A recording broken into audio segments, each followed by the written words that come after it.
On a grand gala evening, amidst golden lights and cutting glances, a woman was humiliated for daring to dream of love. No one wished to offer her a hand to dance, until the most powerful man in Newport, a feared and distant widower, approached her with a proposition that would change her destiny forever. But behind that union, born of convenience, lay a secret, an old wound, and a silent battle between pride and heart. This is the story of Diana Clark, the woman who learned to love without being loved, and of Arthur Sterling, the magnate who discovered that even the greatest power yields to tenderness. Tell me, from where do you hear this story?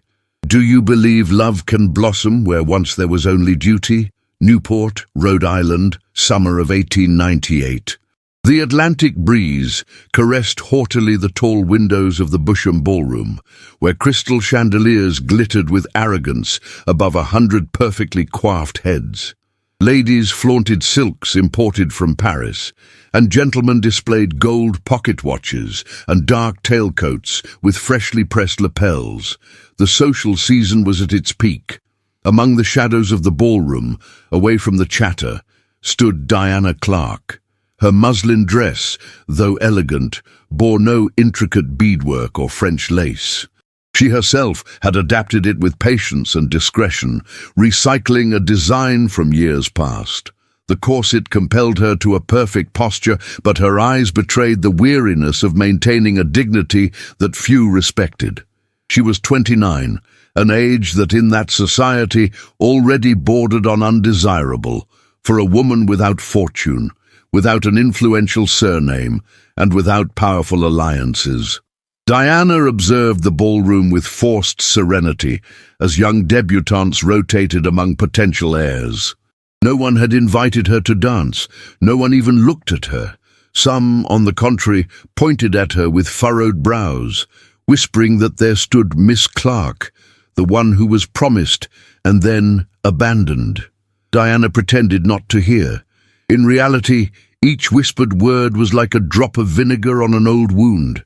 She had learned to smile without enthusiasm, to walk without drawing attention, and to disappear without scandal.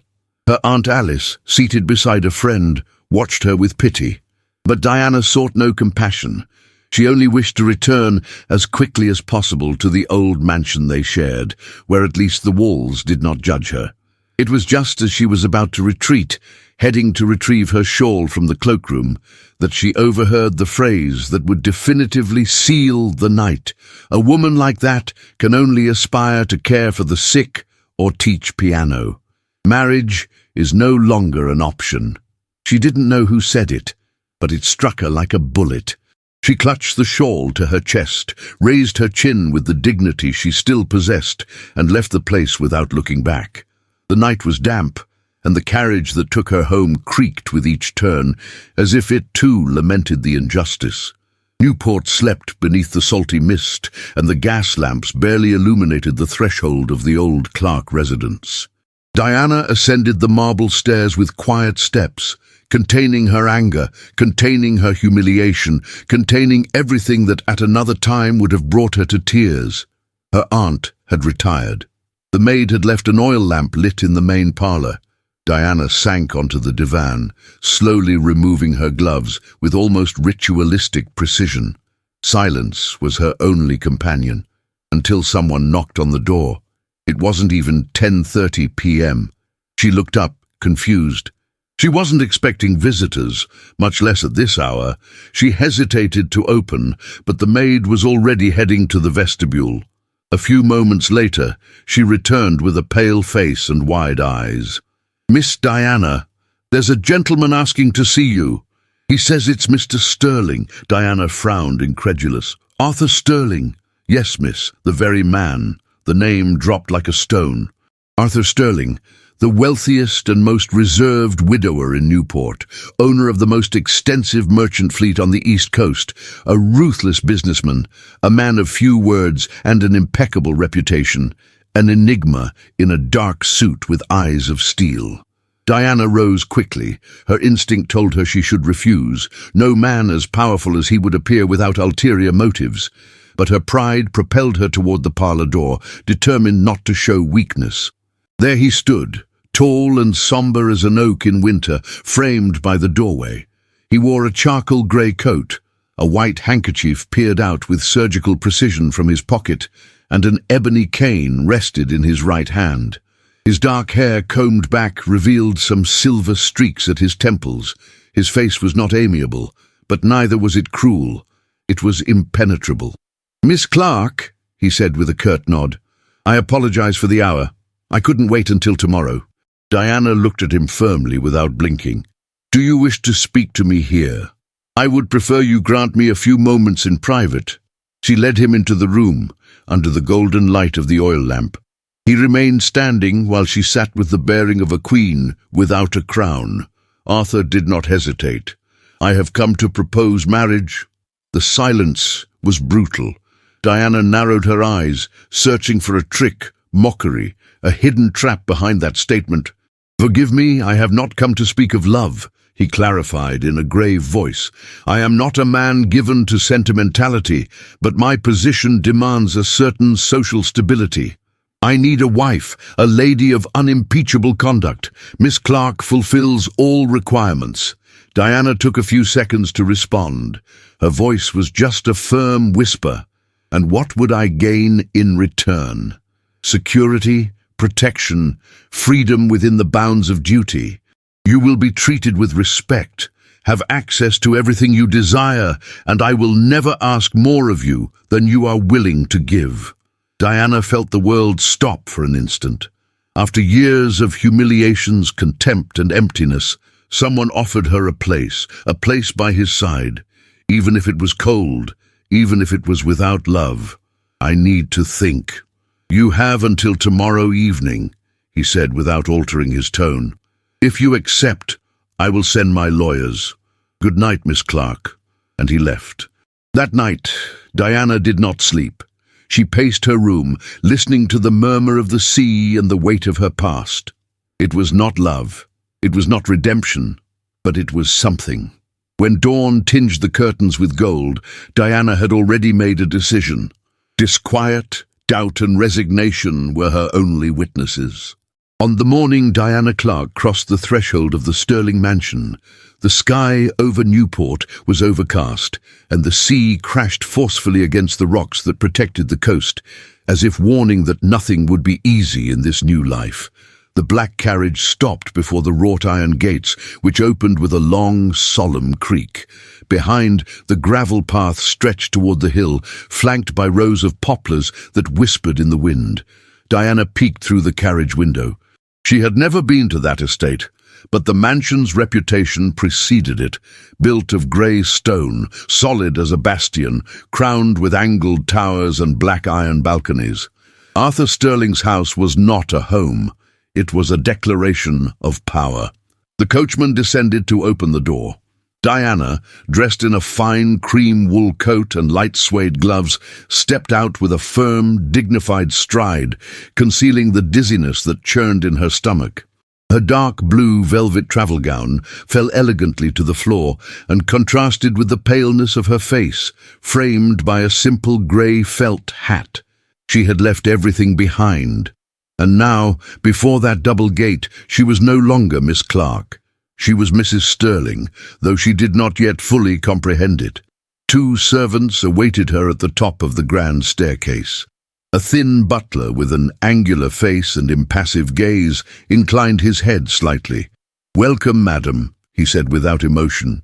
Beside him, a maid with plump cheeks observed her with a mixture of curiosity and thinly veiled contempt. Diana felt for the first time the invisible thread of silent judgment. She knew they did not await her with affection. She was not the wife that house would have chosen for its master. She was not young, nor rich, nor the daughter of a renowned family. She was a woman who had accepted a marriage without love, and for many, that was tantamount to servitude. The butler led her through the main hall. The marble floors gleamed like mirrors, crystal chandeliers hung like suspended tears. Portraits of past Sterlings, stern and haughty, hung on the walls like guardians of the lineage. The air smelled of wax, polished wood, and silence. "Mr. Sterling is not at home at the moment. He left instructions for you to settle into the chambers in the east wing," the butler explained as they ascended a spiral staircase. Diana asked no questions. Her new husband had not accompanied her, had not greeted her, nor prepared her for what she would find. The rooms assigned to her were spacious and cold, decorated with good taste but without warmth. A dark wood four-poster bed dominated the center, covered by an embroidered quilt in ivory tones. The curtains were thick, drawn, and the large window overlooked the turbulent sea. Diana approached the glass. The coast stretched distant and grey. That sea was beautiful, yes, but also wild and indifferent, like everything surrounding her. A short while later, she was informed that little Clara was in the library with her governess. Diana asked not to be introduced yet. She sensed that this first encounter should not be forced. She knew from Arthur's scarce comments that the girl still grieved for her deceased mother, and no wealthy widow nor refined governess could replace that emptiness, much less her, who had arrived as a signed agreement rather than a promise of affection. Diana walked alone through the east wing, discreetly touching the gilded frames, the aligned books, the artificial flowers placed in porcelain vases. Everything there was in order, clean, shining, but there was no joy or aroma of home. It was a house sustained by the weight of custom. That same afternoon, the maid helped her dress for dinner. Diana chose a pearl-colored silk dress with discreet ivory lace details. She styled her hair in a low chignon and applied only a touch of soft carmine to her lips. She did not intend to impress anyone. She merely wanted to appear calm, invulnerable. When she descended to the dining room, Arthur was already seated. He wore a dark suit with a grey brocade waistcoat and a perfectly tied ascot. He rose upon seeing her and seated her with courtesy. "Mrs. Sterling," he said without smiling. "Mr. Sterling," she replied. Dinner was brief, formal and silent. They exchanged measured phrases. He asked if she had settled in comfortably. She replied that she had. He commented on a new cargo route soon to set sail for South America. She listened. There were no kind gestures, no accidental touches, no sustained gazes. It was as if they were two strangers dining at a hotel table, and yet beneath that silence something tense stirred, something that neither marble nor etiquette could conceal. The next day, Arthur announced that there would be a small reception that evening for some business associates and high society wives. Diana had no time to object, nor to emotionally prepare herself. The news fell like a bucket of cold water. When the clock struck 7, carriages began to arrive. The mansion filled with polite laughter, intense perfumes, and footsteps on the marble. Diana descended the grand staircase, aware of every pair of eyes fixed upon her. She wore an elegant emerald-coloured gown, with long sleeves and delicate pearls embroidered on the neckline. She wore no jewellery. Her bare neck was her only statement. She saw her across the room almost immediately. Eleanor 5, tall, slender, in a wine-red velvet gown, with eyes sharp as a knife. Eleanor was not a mere guest. She was the woman who for years had been Arthur's constant shadow. Many considered her the true Mrs. Sterling, though they had never married. And now there she was, contemplating Diana with a half-smile. During the evening, Eleanor approached her with a champagne flute in hand. "So you are the new mistress of this house," she said in a honeyed voice. "Unexpected." Diana did not blink. "Times change, Mrs. Van. Sometimes decisions do too." Eleanor observed her mockingly, like one evaluating second-hand furniture. "Yes, sometimes Mr. Sterling surprises everyone with his choices." And she walked away, leaving behind a trail of heavy perfume and contained malice. Arthur did not intervene, did not approach, did not seem to notice the exchange, or perhaps he noticed everything and chose to remain silent. Later, as the ballroom emptied and the last guest departed, Diana stepped out into the back gardens. The air was fresh and salty. She walked among the roses, still dressed in her gala gown, until she reached a corner where the sea could be seen in the distance. Arthur appeared behind her. "Are you enjoying your new life?" he asked, without irony. "Do you think this is enjoyment?" He looked at her for a few seconds with an expression that oscillated between sadness and respect. "I didn't offer you a fairy tale. I know. I just expected a little less indifference."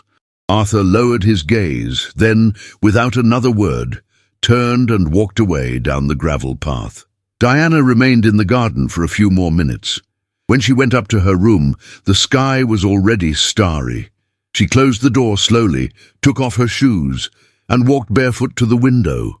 The sea was still there, majestic, imperturbable, and she, perched on a hill, trapped within the walls of a mansion that seemed more like a castle of ice than a home, understood that her solitude had not ended. It had merely changed form. Dawn in Newport arrived, enveloped in a soft mist that tinged the Sterling Mansion's gardens with silver. The sea, invisible behind the large windows, let its grave roar be heard like an eternal secret. It was Diana's third day in that house, and she already felt beneath the apparent calm the pressure of something stronger than the grey stone walls, the weight of gazes, silence, and judgment. She rose early, before the maid brought breakfast, and approached her bedroom window. The sea was an immense blue and grey mantle stretching to the horizon. The wind gently stirred the lace curtains, and with it came the salty scent that reminded her of her childhood in Long Island. She breathed deeply, seeking serenity, and prepared to descend to the West Wing, where she knew Clara spent her mornings with her governess. The dress chosen that morning was of cream-coloured muslin with embroidered details in pale green thread, simple and elegant. She styled her hair in a low chignon, letting only a single strand escape at her temple, as if she needed a small opening to breathe amidst such perfection. She wanted to appear amiable, approachable, not imposing. Her purpose was clear: to approach Clara, that 9-year-old girl who had inherited not only her father's fortune, but also his silence. The library where the girl and her governess were found was a spacious room with high ceilings, dark beams, and arched windows. Upon entering, Diana smelled the aroma of old books mixed with the faint scent of tea steaming on a small table. Clara sat by the window in a white dress with sky-blue ribbons in her hair, flipping through an illustrated book without showing true interest. Her honey-coloured eyes only diverted when her father's new wife entered the room. "Good morning, Clara," Diana said in a soft voice, modulated so as not to seem intrusive. The girl responded with a slight nod, without looking up from her book. The governess, a woman with a severe countenance and a permanently furrowed brow, rose and bowed briefly. "Miss Sterling is busy with her reading," she informed, with a tone that seemed more like a warning than a simple statement. Diana smiled patiently, slowly approached the table, and placed a small bunch of flowers she had gathered from the entrance gallery, freshly bloomed violets, humble but fragrant. "I thought they would brighten the room," she said, addressing Clara more than the governess. Clara looked at the flowers for only an instant and returned to her book. Her fingers turned the page carelessly. The governess made a gesture to remove them, but Diana gave her a serene and firm look that stopped her. She did not insist further. She understood that this bridge had to be built with patience. Long seconds of silence passed before Diana leaned slightly toward the girl. "When I was your age," she said in a low voice, "my mother taught me the names of every flower. She always said each one held a secret. If you like, someday we could go out to the garden and look for them together." Clara did not respond. Her cheeks merely flushed, as if the idea interested her, but she feared to show it. The governess cleared her throat and announced that it was time for arithmetic lessons. Diana bid farewell with a discreet inclination and retired from the parlour, carrying with her the bitter taste of distance. Upon returning to the main corridor, she saw Arthur crossing to his study with quick steps. He wore a dark grey suit, a navy silk waistcoat, and a leather briefcase under his arm. He gave her a brief greeting. "Good morning, Diana." "Good morning, Mr. Sterling." Her voice was as cold as his. The echo of his footsteps resonated on the walls, each a reminder of his constant absence. Since her arrival, Arthur had spent no more than a few minutes with her. He excused himself with meetings, contracts, business associates. Everything seemed more urgent than getting to know his new wife. That same midday, as Diana took tea in the blue parlour, the butler entered with a sealed envelope, placing it on the table with a mechanical bow. "This arrived for you, madam. An unidentified messenger brought it." Diana picked up the envelope. It was of rough paper with no sender, and the wax seal was broken, as if someone had opened it before. Upon unfolding it, she found a brief note written in irregular handwriting. "A woman with your past cannot hide behind a respectable surname. The coast is treacherous. Everything will come to light." Her fingers clenched. The note said nothing explicit, but the words were daggers. She felt a chill run down her spine, left it on the table, and looked out the window. In the inner courtyard, a pair of servants crossed with trays, not looking at her. A premonition settled in her chest. This was no ordinary anonymous message.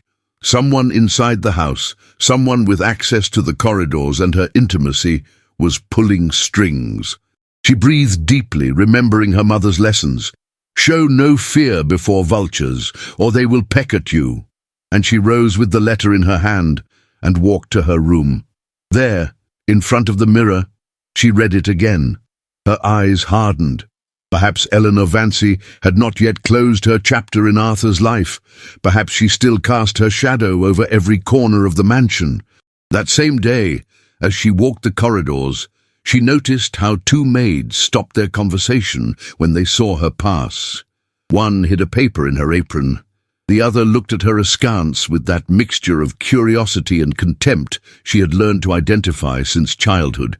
She didn't need to hear them to know they were judging her. The entire mansion seemed like a display window, where every gesture of hers was observed, evaluated, and commented upon.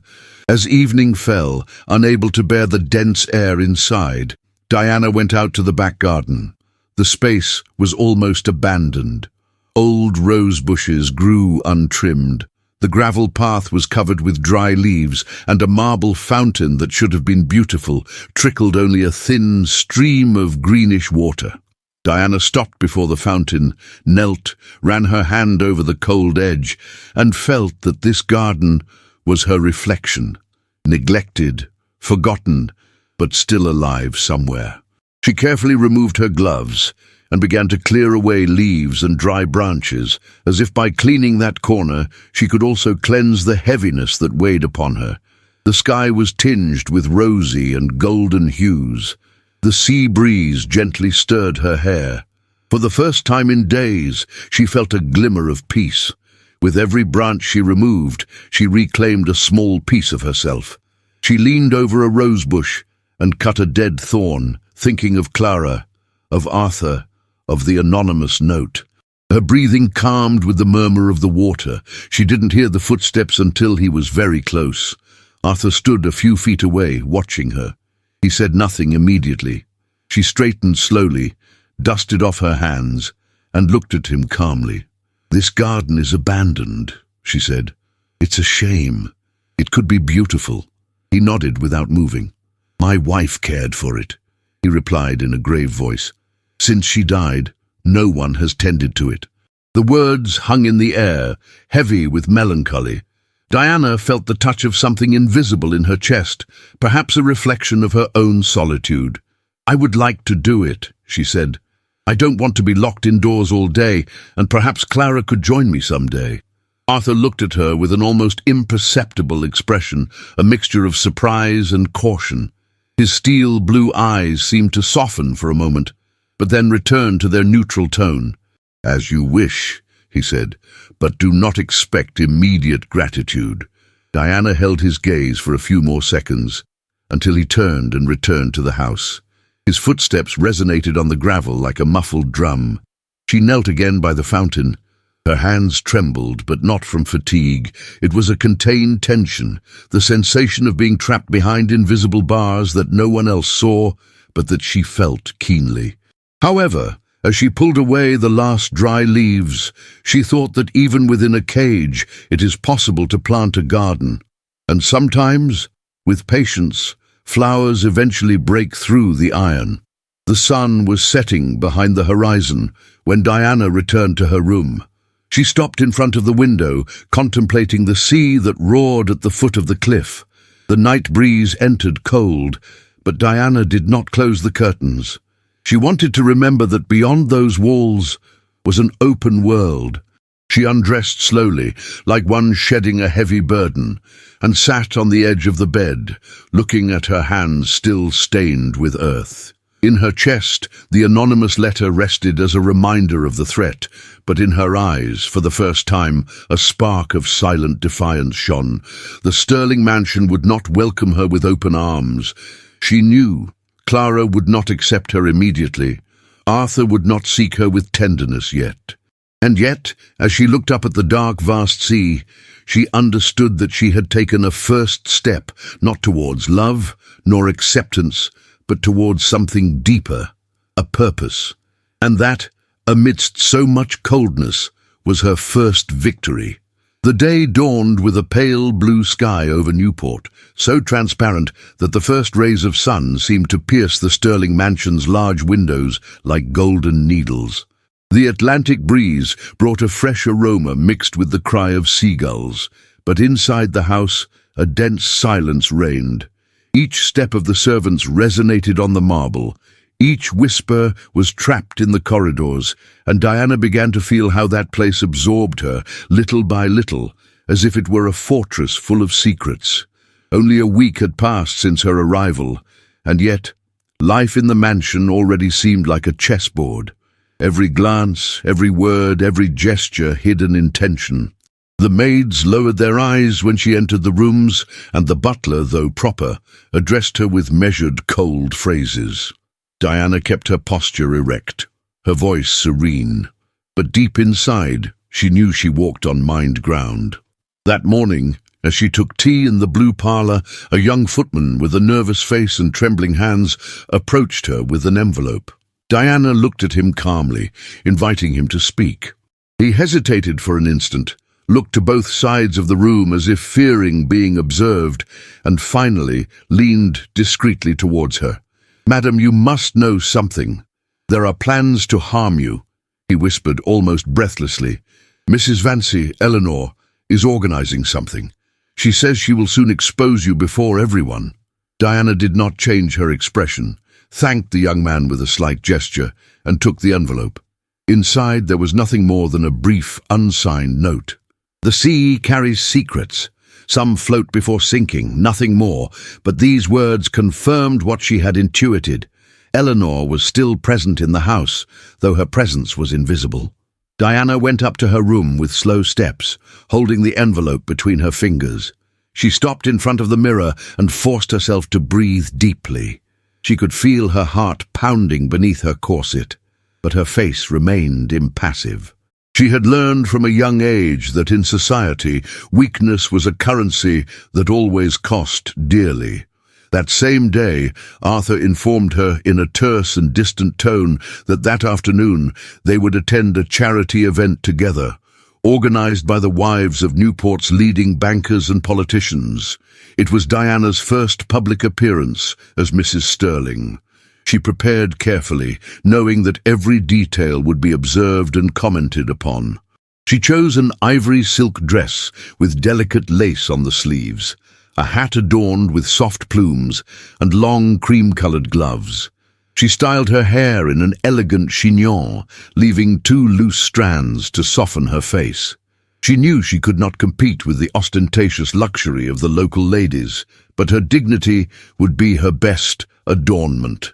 The ballroom where the event was held was vast, with Corinthian columns and large windows that let in the afternoon light. Tables with white tablecloths were arranged with trays of tea, cakes, and freshly cut flowers. The murmur of conversations mingled with the notes of a string quartet. Arthur walked beside her, impeccable in his dark grey coat, an ebony cane with a silver handle in his hand, and his gaze fixed straight ahead. He was the very image of power, but beside him, Diana felt she walked alone. The ladies present observed her with polite smiles and cold eyes. One after another, they greeted her with courteous phrases, measuring each word. Diana perceived the suppressed murmuring as a rumor that moved through the ballroom like an underground current. It wasn't long before she saw her. Eleanor Fivre was at the back, near the main table, in a sapphire blue velvet gown with a black lace fan. Her bearing was as confident as ever, her gaze as sharp as a scalpel. When Diana approached to greet a small group of ladies, Eleanor advanced with studied grace and with a thinly veiled smile launched her attack. "How admirable," she said loudly enough for all to hear, "that the new Mrs. Sterling takes an interest in charity work. Not all women in her situation would have the courage to present themselves so soon." Some ladies exchanged glances, pretending not to have heard. Diana met Eleanor's gaze without blinking, feeling the words fall like icy drops on her skin. She did not respond. She merely inclined her head with a serenity that hurt more than any retort. Eleanor smiled, satisfied with her blow, and walked away as if nothing had happened. Arthur did not intervene. He remained silent, greeting other gentlemen as if he hadn't heard. But Diana knew he had. He had heard everything. She felt it in the stiffness of his shoulders, in the way he gripped his cane. Yet he said not a single word, leaving her alone in the middle of the ballroom, surrounded by hypocritical smiles and curious glances. Returning to the mansion, Diana allowed herself neither tears nor anger. She removed her hat with steady hands and asked for a glass of water. The house was silent, save for the distant ticking of a grandfather clock. It was then that the governess, with a grave expression, approached to inform her that Clara was feeling unwell. Diana immediately went up to the girls' room. Clara lay in bed, her cheeks flushed with fever and her eyes dull. The governess murmured apologies, saying it was just a passing ailment. But Diana did not listen. She sat by the bed, took a damp cloth, and placed it on the little girl's forehead. The girl blinked, surprised by the gesture, but did not pull away. Diana spoke to her in a low voice, telling her a brief story about a secret garden by the sea, improvised in the moment to soothe her. For the first time since her arrival, Clara extended her hand and intertwined it with Diana's. Her skin was warm and fragile. Diana held it carefully, like one holding a freshly bloomed flower. In that instant, all the noise of the world disappeared. They were no longer in a cold mansion, nor amidst social intrigues. They were merely a woman and a girl sharing a thread of humanity. In the doorway, unbeknownst to them, Arthur watched. He stood there for several seconds in silence, with an expression rarely seen on his face, a mixture of surprise, gratitude, and something deeper, more vulnerable. But he did not enter. He turned slowly and walked away down the corridor, leaving the scene intact, like a secret he did not yet know how to name. That night, when Clara fell asleep, Diana descended to the library in search of a moment of calm. The room was almost dark, lit only by an oil lamp. The air smelled of leather and aged paper. She ran her fingers over the spines of the books, one after another, seeking distraction, until one slipped slightly, as if someone had placed it carelessly. She picked it up carefully. It was an antique volume of English poetry, bound in green velvet. As she opened it, a folded, time-yellowed sheet fell out. Diana picked it up. It was a letter written in faded blue ink. The handwriting was elegant and feminine. She began to read, and her eyes filled with contained emotion. It was no ordinary letter. It was a farewell. Arthur's deceased wife had written those words, leaving in them a trace of her own sadness and lucidity. She spoke of her fear that her husband would close himself off to love, of her wish that someday he would look at another woman with tenderness again and not shy away out of fear. Diana stood motionless with the letter in her hands. She felt that in some way that unknown woman spoke to her from the past, delivering not only a secret, but also a responsibility. She didn't know if she should show it to Arthur, but she understood that in those lines lay a key to understanding his coldness, his distance, and his solitude. She placed the letter between the pages of the book and returned it to its place. Then she walked to the window. Outside, the sea glittered under the moon, immense and silent. The mansion, with all its secrets, breathed around her. Diana rested her forehead against the glass and closed her eyes. She felt tired, wounded by the day's humiliations, but also firmer than ever. For the first time since she had arrived, she did not feel like a guest or an intruder. She felt deep down that something in that house was changing, though she did not yet know in which direction. Night advanced, and the corridors became dim. In her room, Clara slept peacefully. In his study, Arthur worked in silence, unaware that his deceased wife's letter had found new hands. And in the library, among the shadows of the shelves, Diana knew that although the bars were invisible, she was beginning to find the keys. The Sterling mansion buzzed with preparations for the most anticipated event of the summer. Newport dressed in its finest for its traditional end-of-season ball, a night that gathered the most influential names on the East Coast. Flowers arrived in carriages from private hothouses, orchestras rehearsed in practice rooms, and tailors couldn't keep up with last-minute orders. Everything was brilliance, expectation, and whispers. Diana observed in silence from the gallery as maids came and went through the corridors, carrying silver trays and floral arrangements. She had received the official invitation, with her name stamped in golden calligraphy. Although she did not wish to attend, Arthur had informed her without admitting a reply that her presence was necessary. "You are Mrs. Sterling. They expect to see you," he said in a neutral tone. Diana had lowered her gaze, suppressing the lump that formed in her throat. She knew it would not be a kind night. She was not naive. That ball was not a welcome, but a test, and she had to face it with her head held high. On the day of the event, the maid assigned to her service carefully prepared every detail. The chosen gown was of lavender-embroidered tulle with subtle silver thread embellishments. It had a modest neckline and sheer muslin sleeves that reached her elbows. Diana allowed her hair to be styled in a low chignon with a few loose pearls intertwined in the strands. She refused necklaces and opted for a pair of amethyst earrings inherited from her mother. Her beauty was not ostentatious. It was elegant, restrained, timeless. The carriage took her to Holloway Manor, the venue for the event, shortly after 8 p.m. Arthur, as always, accompanied her in his impeccable black tailcoat and with his impenetrable expression. On the way, they exchanged barely a few words. "I'm not made for this," Diana said in a low voice. "Neither of us is," he replied, "but it is expected of us, and the Sterlings never disappoint." The illuminated facade of the mansion looked like a fairy tale palace. Gas lamps gleamed like stars, and the hum of music drifted in the air. Upon entering the ballroom, all faces turned towards them. Diana felt the invisible impact of 100 gazes, some curious, others disdainful, many subtly hostile. The ladies present wore gowns of satin, silk, and imported lace. The gentlemen wore white gloves, ivory canes, and gold watches. The ballroom was an ocean of lights and intense perfumes. And amidst it all, she, the wife no one had wanted, the dowerless woman who had attained a powerful surname.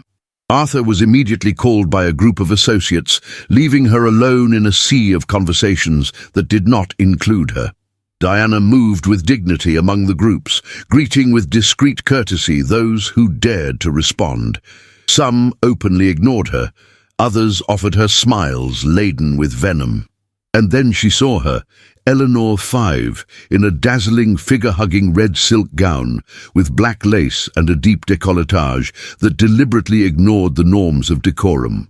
She walked arm in arm with a European gentleman with a twirled moustache and a cynical smile. Her bearing was haughty, her presence as imposing as a declaration of war. When their gazes met, Eleanor gave her a poisoned smile.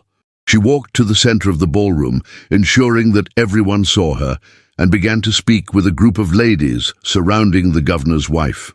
Diana didn't need to hear to know they were talking about her. The music changed to a waltz. Couples began to glide across the floor. Arthur did not seek her out again. He remained on the other side of the ballroom, surrounded by politicians and businessmen. He made no attempt to approach. He did not rescue her. He did not defend her. In the middle of the dance floor, Eleanor grabbed her escort's arm and with deliberate exaggeration exclaimed, "It's admirable how quickly titles are granted in this city. It seems that with a surname and a marriage, any origin can be disguised." The laughter that followed her comment was soft, yet sharp as blades. Diana felt the heat rise to her face. She did not cry. She did not tremble. She turned with serenity, crossed the ballroom without hesitation, ascended the stairs, and asked one of the footmen to call her carriage. She left the mansion alone. Outside, the night air was cold and damp. The stars seemed more distant than ever.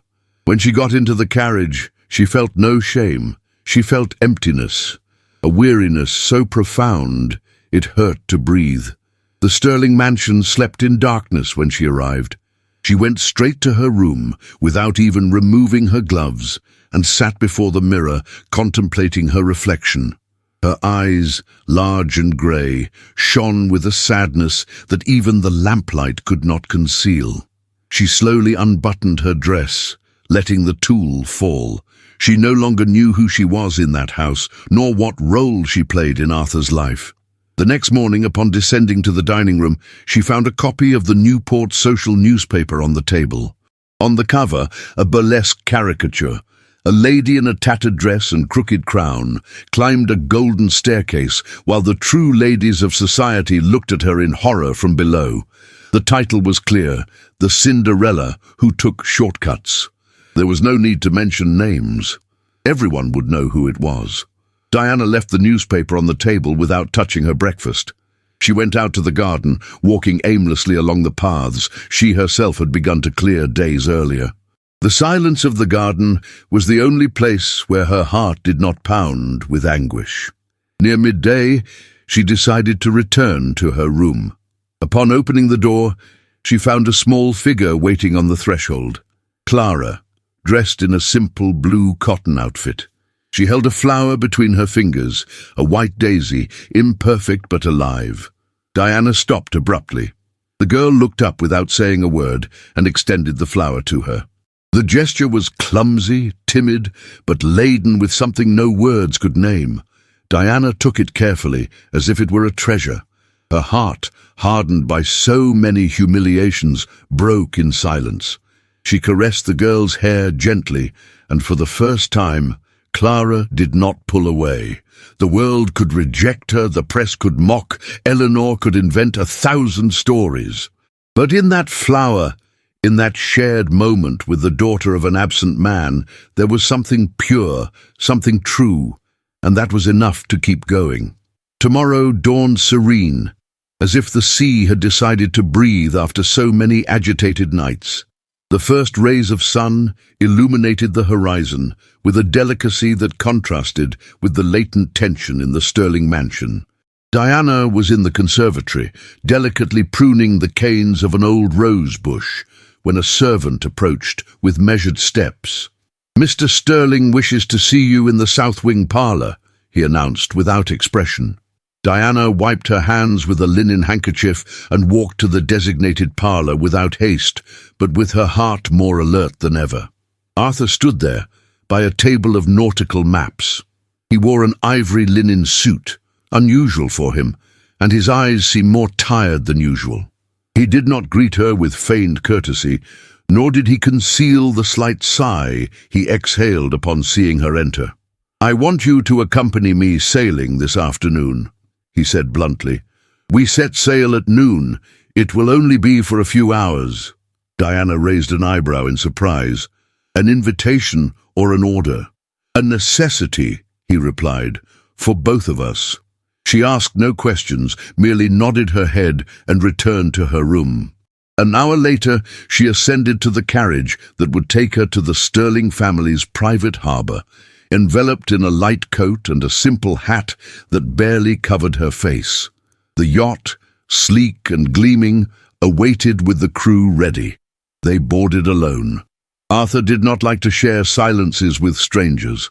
Once away from the coast, with the sea breeze caressing their faces and the sails unfurled like white wings, the world seemed to stop. The rocking of the water had a hypnotic rhythm. Diana sat by the bow rail, letting her hair loosen a little, while Arthur stood beside her, his gaze fixed on the horizon. Long minutes passed without speaking. Only the gentle creaking of the wood and the cries of the seagulls accompanying them from afar could be heard. It was he who broke the silence, his voice lower than usual, as if speaking to himself. "My wife died on a day like today, 7 years ago." Diana turned to him, surprised by the confession. Arthur continued to gaze at the sea. It was not an accident, nor a sudden illness. She had been ill for months, perhaps years, if I am honest, but she didn't want anyone to know, not even me. He paused, as if searching the air for words he dared not name. "I found her crying alone on this very boat one afternoon, not from physical pain, but from the fear of disappearing without a trace. She told me her greatest fear was not death, but oblivion." Diana did not interrupt him. She merely listened with a quietness that was more compassionate than any word. "When she died, everything in me became functional. Business, schedules, contracts. I learned not to feel, to close every emotional door so that no one else could bring me down." He turned to her. His eyes, so hard in society's drawing rooms, now showed something more vulnerable, a barely visible crack. "I am not made for this kind of life, Diana, but I was forced to seek someone to fulfill a role. You didn't seem to expect anything. That seemed safe to me." Diana looked at him with serenity. There was no rancor in her features, only a profound clarity. "I don't need your love, Arthur," she said softly, "but I need your respect, and one cannot exist without the other." Arthur closed his eyes for an instant, then nodded, not arguing, not attempting to justify himself. The yacht moved across the sparkling surface of the sea. Diana approached the rail a little more. The wind lifted her loose hair, and her sky-blue muslin dress rippled gently. Arthur contemplated her from the distance of one observing something too pure to touch. Between them there was no touch, no confession of feelings, nor sweet promises. But in the silence they shared, something changed, as if the pain he had concealed had offered itself as a bridge, and Diana, with her compassionate quietness, had accepted crossing it. As evening fell, they returned to shore. The sky was a mix of ochre and violet, and the pier was almost empty, but a figure awaited them at the foot of the stone path. Eleanor Five, dressed in a black velvet coat, leaning on her ivory-handled cane, greeted them with an icy smile. "What a romantic setting for a crossing," she said, with a mocking tone. "A pity the breeze doesn't carry away the secrets of the past so easily." Arthur stopped a few steps from her. Diana remained silently behind him. "What do you want, Eleanor?" "Only to remind you that the past always exacts its price," she said, taking a small leather folder from her purse. "Here are documents that, if they fell into the wrong hands, could ruin more than one surname, including yours." Arthur did not respond immediately. He turned his gaze to Diana. "And you, my dear, don't feel secure just because a little girl gave you a flower. The love of a man like Arthur is not gained with compassion." Diana took a step forward without lowering her gaze. "I didn't come to gain love," she replied firmly. "I came to live with dignity, something you have lost, Eleanor." The woman pressed her lips in fury, but did not reply. Arthur took the folder with a single gesture and tucked it inside his coat.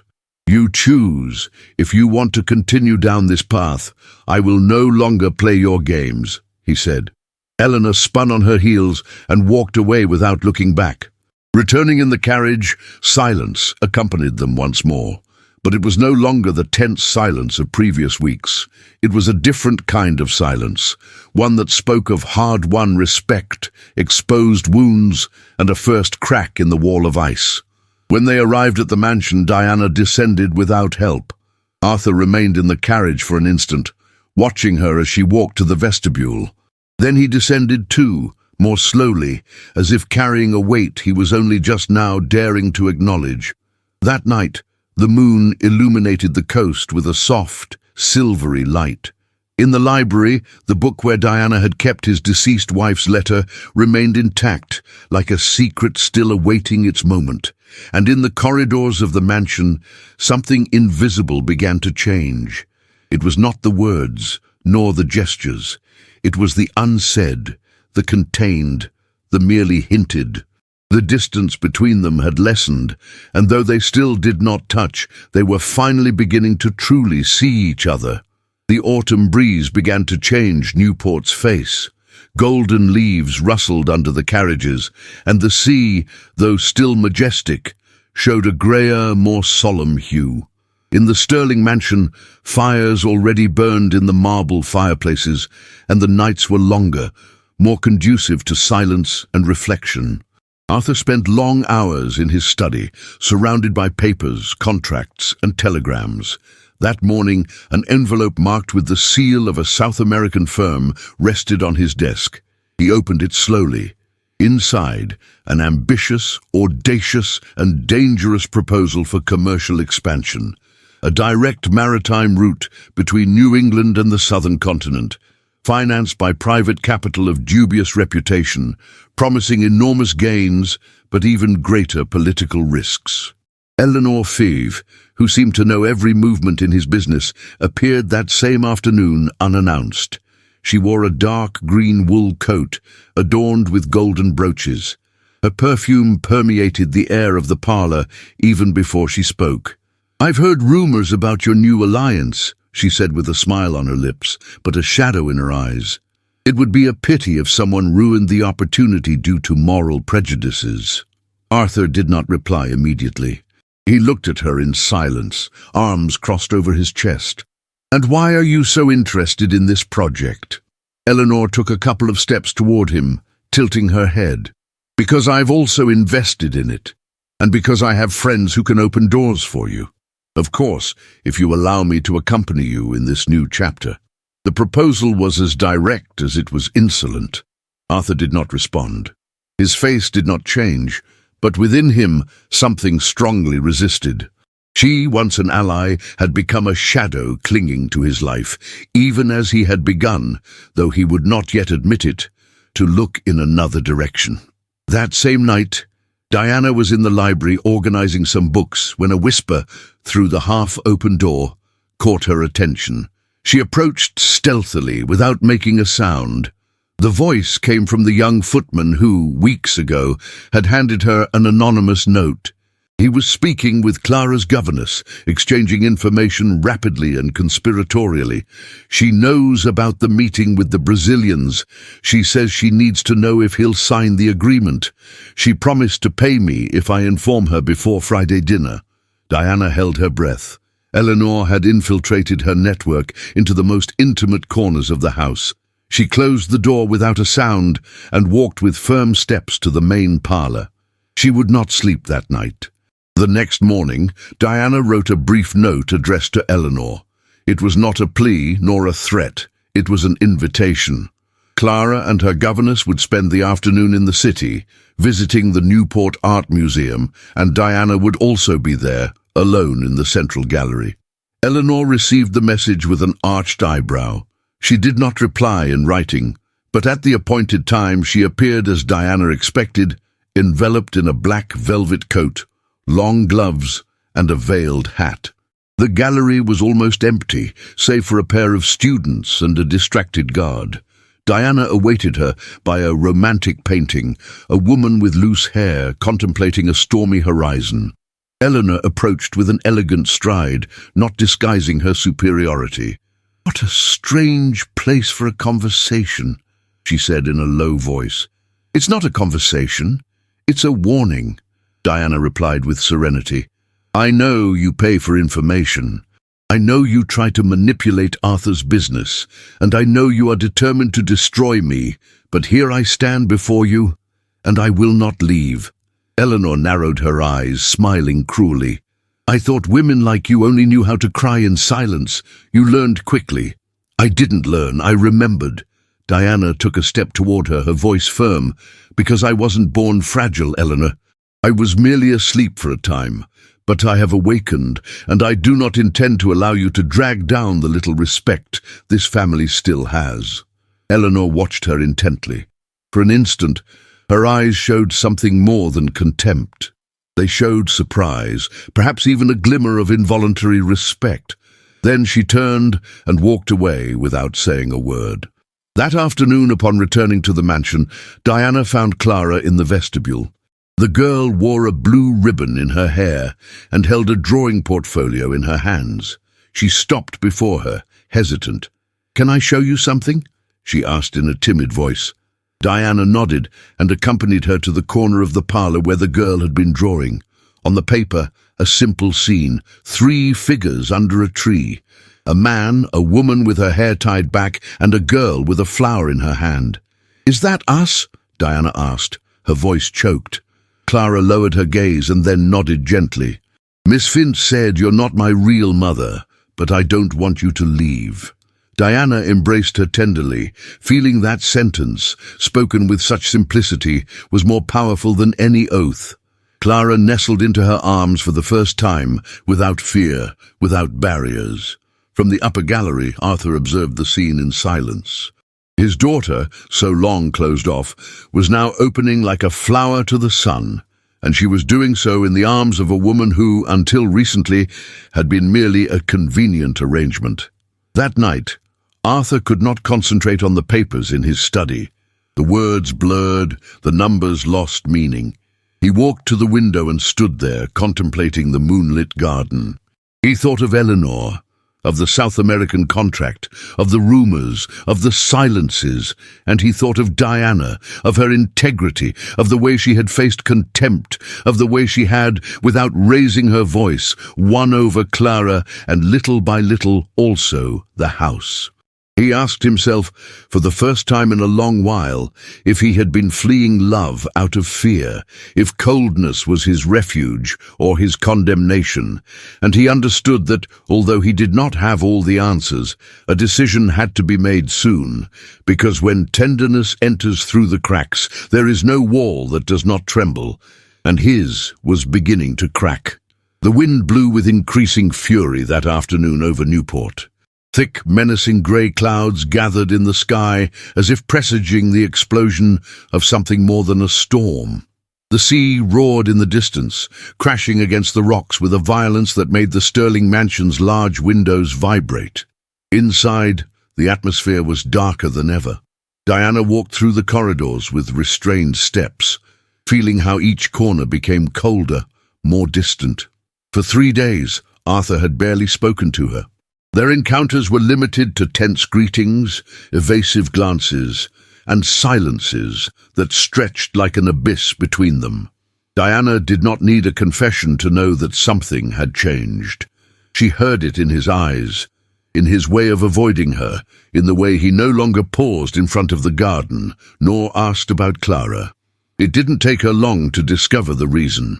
It was a maid, the youngest one, who, with a nervous face and trembling lips, whispered that Eleanor Vancy had visited Arthur's study the night before and had said something related to Diana's past, with letters that could harm her reputation and that of the family. Diana did not ask for details. She merely stood in the middle of the corridor, feeling an icy wave rise from her chest to her throat. She knew what that meant. Eleanor had managed to plant doubt in Arthur's mind, and he, instead of trusting, had chosen to distance himself. That night, Diana waited in the parlor for hours, expecting him to come down for dinner. The table was set, the chandeliers lit, the silverware gleaming, and his chair empty. When the clock struck 10, she calmly rose, went up to her room, and with trembling hands began to pack. Not many things, just the essentials. A couple of dresses, some books, the portrait of her mother on the mahogany desk. She took a sheet of thick paper and a quill. She had no intention of making a scene. She would simply write what she still held in her heart. Arthur, I do not ask for explanations, nor do I deserve crumbs of trust. I never pretended to be what I am not. I walked in this house with my head held high, even when its walls returned only coldness to me. I loved in silence, as one loves what cannot be touched, and I accepted every humiliation without demanding compassion. I am not made to beg for affection. I was not raised to plead for a place where I am not valued. I leave you the freedom you so cherish, and I keep the only thing they cannot take from me, my dignity. Diana folded the letter delicately and left it on the desk in the study beside the unlit lamp. Then she left, crossed the corridor, and slowly descended the staircase, pausing for an instant at the threshold of the parlor. Everything was silent. The entire house seemed to hold its breath. The storm began just as the tower clock struck 11. A clap of thunder tore the sky with fury, and rain fell with violence, as if the heavens had broken. Diana stopped in the vestibule, about to call the coachman, when a maid arrived running, soaked and pale-faced. "Madam! Clara! We can't find her!" "She went out to the garden a while ago, said she wanted to find a flower for you. Now she's gone." Diana's heart stopped for an instant. Without thinking, she shed her coat, grabbed an oil lantern, and went out into the garden without protection from the rain. The storm raged furiously. The wind pushed the branches. The rain beat on her face. Her dress clung to her body like a second skin. But she did not stop. She walked among the flooded paths, calling Clara in a firm voice. The water reached her ankles, the vines swayed like furious snakes, and then she saw her at the foot of the marble fountain, soaked, with the flower in her hand, trembling with cold. "Clara!" she cried, running to her. "What are you doing here, my love?" The girl looked at her with wide, frightened eyes. "I didn't want you to leave," she whispered. "I heard Miss Fint say you were leaving, but I wanted to give you a flower so you wouldn't forget me." Diana embraced her tightly, feeling the trembling little body in her arms. "I would never forget you, my child, never." The rain continued to fall heavily, but in that embrace there was more warmth than in all the fireplaces in the house. Diana took the shawl she still wore over her shoulders and wrapped Clara in it. Then she lifted her into her arms and began to walk back. Upon reaching the vestibule, Arthur appeared running from the west wing. His clothes were also soaked, his hair plastered to his forehead, his eyes wide as if he had just awakened from a dark dream. He stopped upon seeing them. His gaze swept over his daughter's face, then Diana's. Diana said not a word, merely handed Clara into his arms. Arthur hugged her tightly, wrapped her in his coat, and immediately asked for the doctor to be called. Clara was taken to her room, accompanied by her governess and 2 maids. Arthur and Diana remained in the corridor, soaked, without speaking. It was he who broke the silence. "You were going to leave without saying goodbye." Diana looked him in the eyes, her face wet with rain, her soul bare of all defenses. "Would you care?" Arthur closed his eyes for an instant, then took a step towards her and another until he stood directly in front of her. He slowly raised his hand, as if fearing that the touch would make her dissolve, and caressed her wet cheek. "Yes," he said finally, "I would care more than I am willing to admit." Diana did not respond, but she did not pull away. Her eyes, still damp, met his in a silence that spoke more than 1,000 phrases. Arthur fell to his knees before her, without drama, without artifice, just a man defeated by his own pride, broken by fear, vanquished by truth. "Forgive me," he murmured, "for not trusting, for not seeing, for doubting you when you were the only true thing in this house." Diana leaned down, took his face in her hands, and looked at him with a tenderness that completely disarmed him. "I don't need you to kneel, only to look at me, as you do now, without fear." And Arthur, for the first time, feared neither the rain, nor his past, nor the love he could no longer deny. Newport, September 1898. The salty Atlantic breeze filtered through the tall windows of the reading room, but that morning it brought no peace. Diana sat in one of the blue velvet armchairs, a newspaper spread on her lap. The letters printed in black ink seemed to burn in her hands. The cover of the Newport Herald carried a venomous headline, "A wife without a clean past, the woman who seduced the sterling magnate," alongside the text, an unflattering lithograph of her face and an accumulation of insidious insinuations about her youth, her lost dowry, and her supposed opportunism. Fabricated documents, manipulated letters, and anonymous declarations adorned the pages like jewels of a carefully orchestrated defamation. Eleanor Five had pulled her strings with surgical precision. Diana did not cry. She merely felt a cold pang in her chest, a mixture of impotence and shame. She took a deep breath, folded the newspaper, and placed it on the tea table. Looking out the window, she saw the garden she had worked so hard to revive.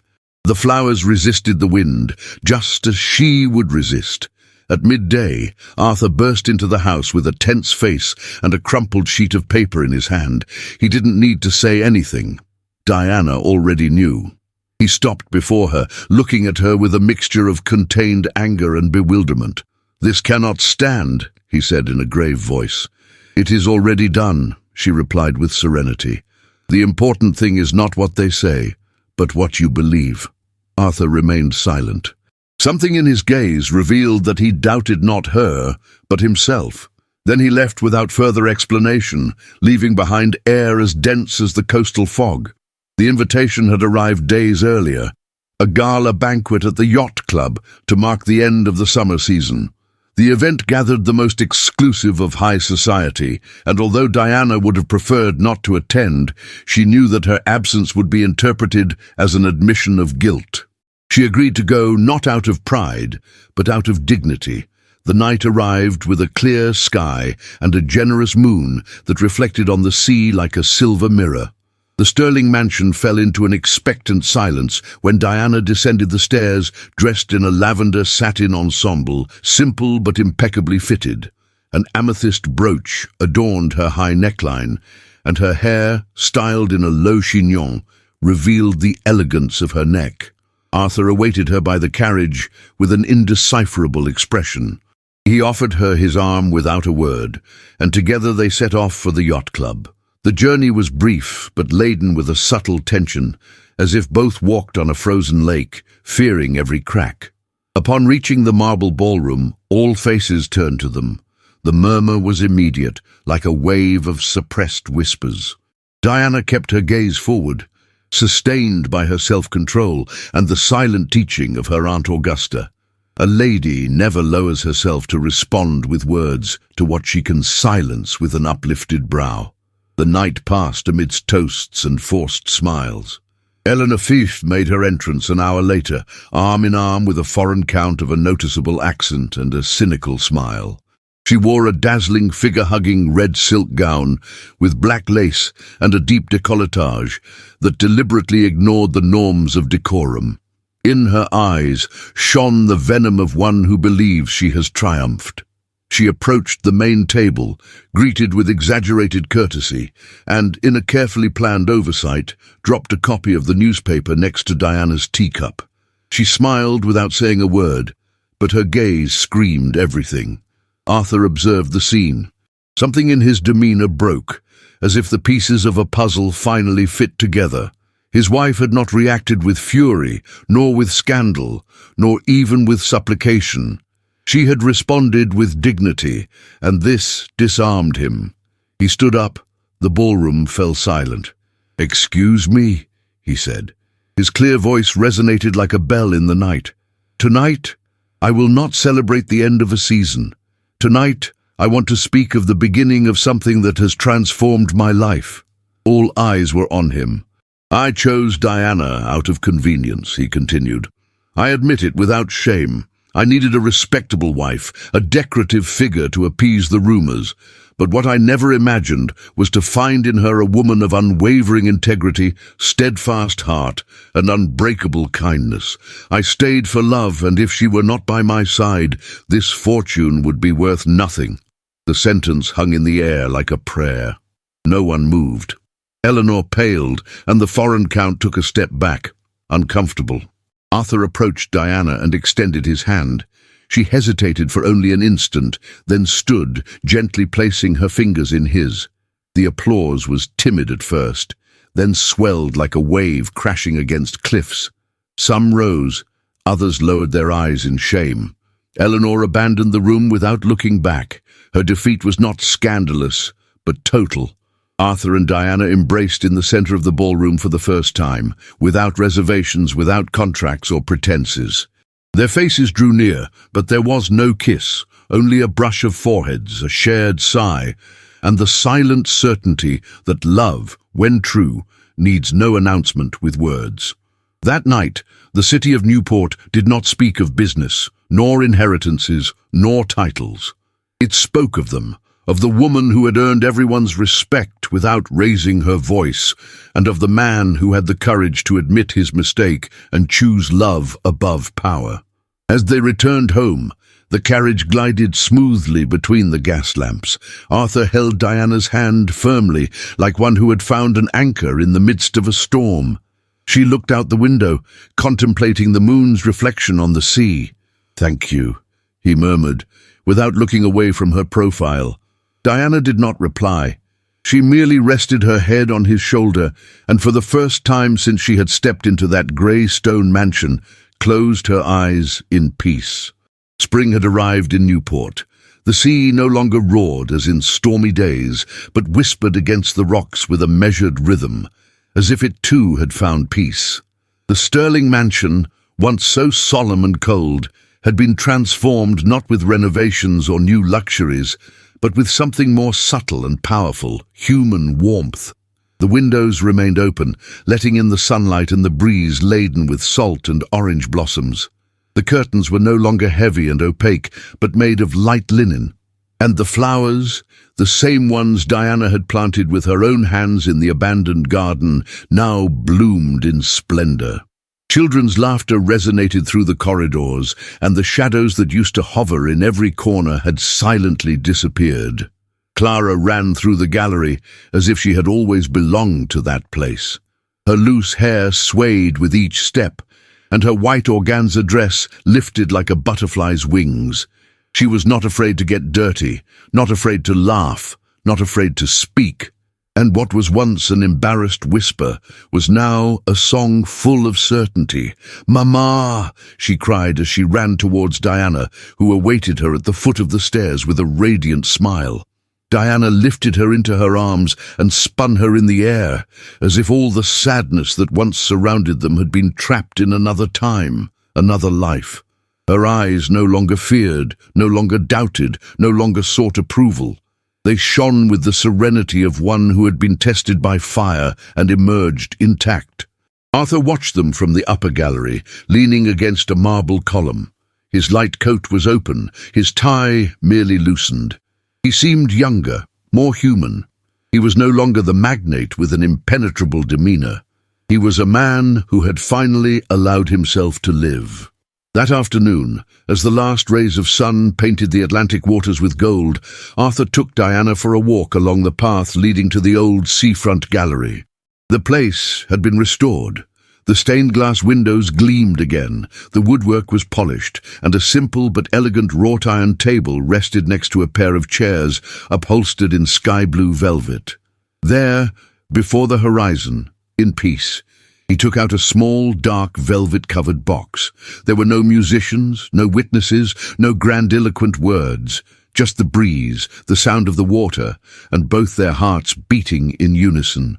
"I didn't plan this," he said, with a barely perceptible smile. "But I also didn't plan to fall in love with you, and yet here we are." He opened the box and showed her a simple white gold ring with an engraving inside. Diana took it gently between her fingers and read in silence, "Your light, my freedom." There were no tears, just a silence full of meaning, an invisible caress in the air. Diana looked up, and her eyes met his. And in that instant, she understood that she was no longer the woman who had arrived humiliated at that mansion.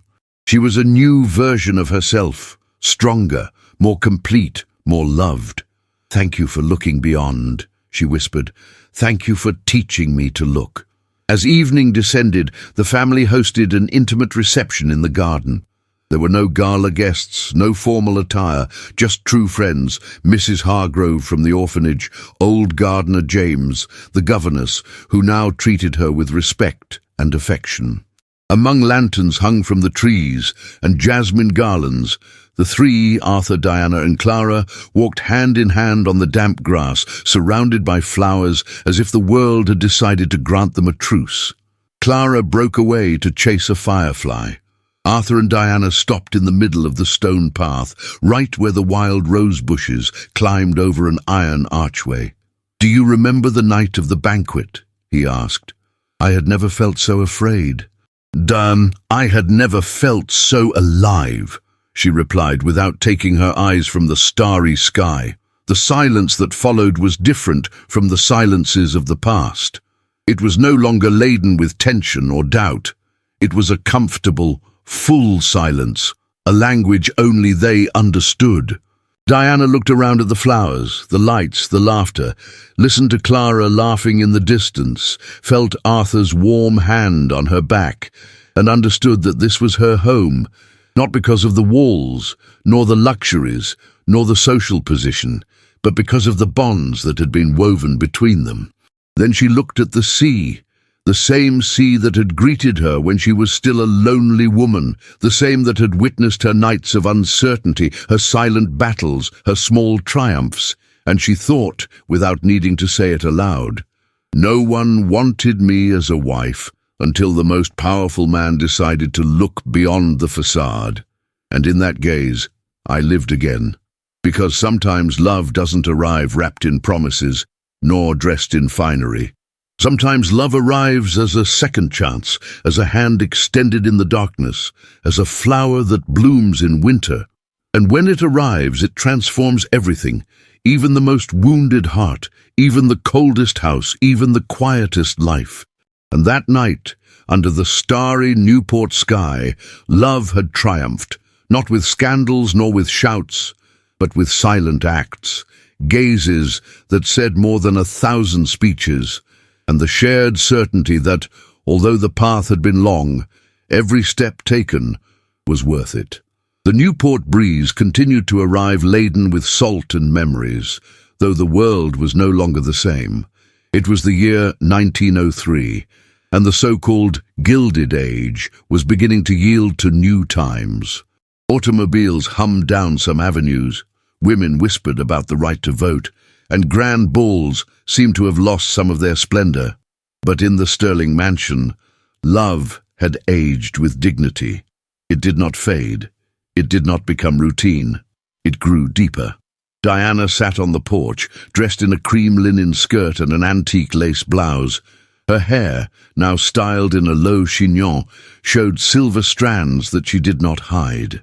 In her arms slept a baby of only a few months, the latest of life's gifts. A boy with rosy cheeks and clenched fists named Henry. A few steps away, Arthur observed the scene in silence. His face retained the severe demeanor that had always characterized him, but in his eyes there was a tenderness he had not dared to show before. He had left behind major stock market transactions, and although he remained an influential man, he now measured his fortune in laughter, not in figures. "Asleep?" he asked with a serene smile. "Just like his father," Diana jested. "They surrender without a fight as soon as they feel the sun." Arthur sat beside her, gently touching little Henry's cheek. Time had left its marks on his fingers, but in his gaze still burned the same fire as that night at the yacht club, when he had declared his love before all of high society. Clara, now 13, descended the stairs with a drawing portfolio. She had inherited her biological mother's artistic sensibility, but it was Diana who had taught her to love without fear, to forgive without words, to grow with dignity.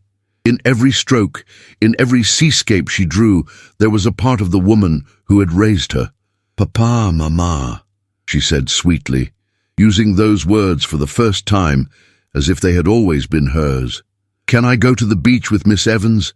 Just if you promise not to get your new shoes wet?" Diana replied with a light laugh. Clara ran down the hill with the enthusiasm of youth, leaving a trail of golden dust in her wake. In the city, the rumors about Eleanor Fiv were now merely a shadow. After her humiliating social downfall, she had moved to Europe, where she tried to rebuild her reputation among old acquaintances on the continent. But no salon opened its doors to her with the same ease. Years later, it was known that she lived alone in a discreet apartment in Paris, far from the glamour, clinging to her memories as her only true jewels. The price of her ambition was solitude. In contrast, Diana had achieved what many considered impossible: respect without inherited fortune, love without contracts, belonging without having to beg. For this, her garden bloomed every spring. Her children grew up surrounded by books, music, and freedom.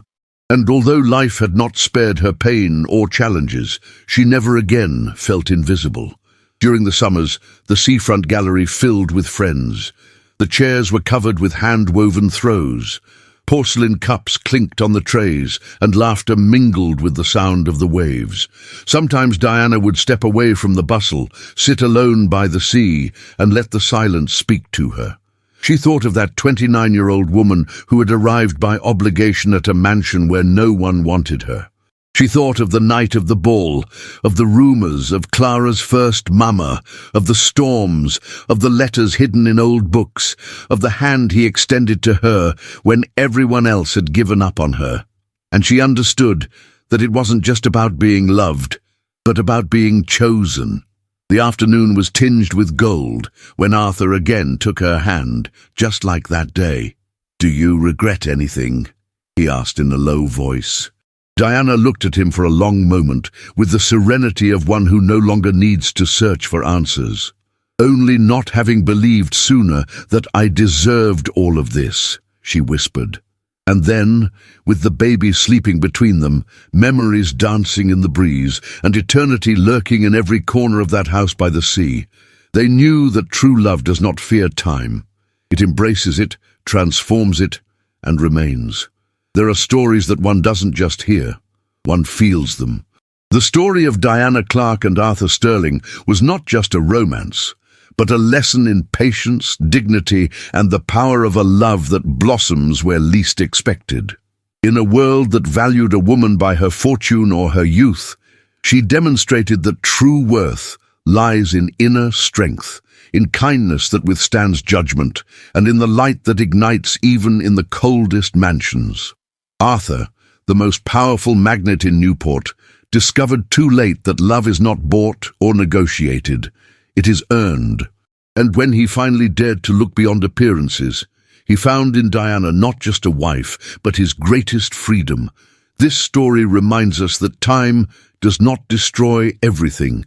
Sometimes it merely prepares the ground for what truly matters. If this story touched your heart, tell me in the comments what moved you most. And if you made it this far, write the word reborn to let me know you are one who values stories that leave a mark.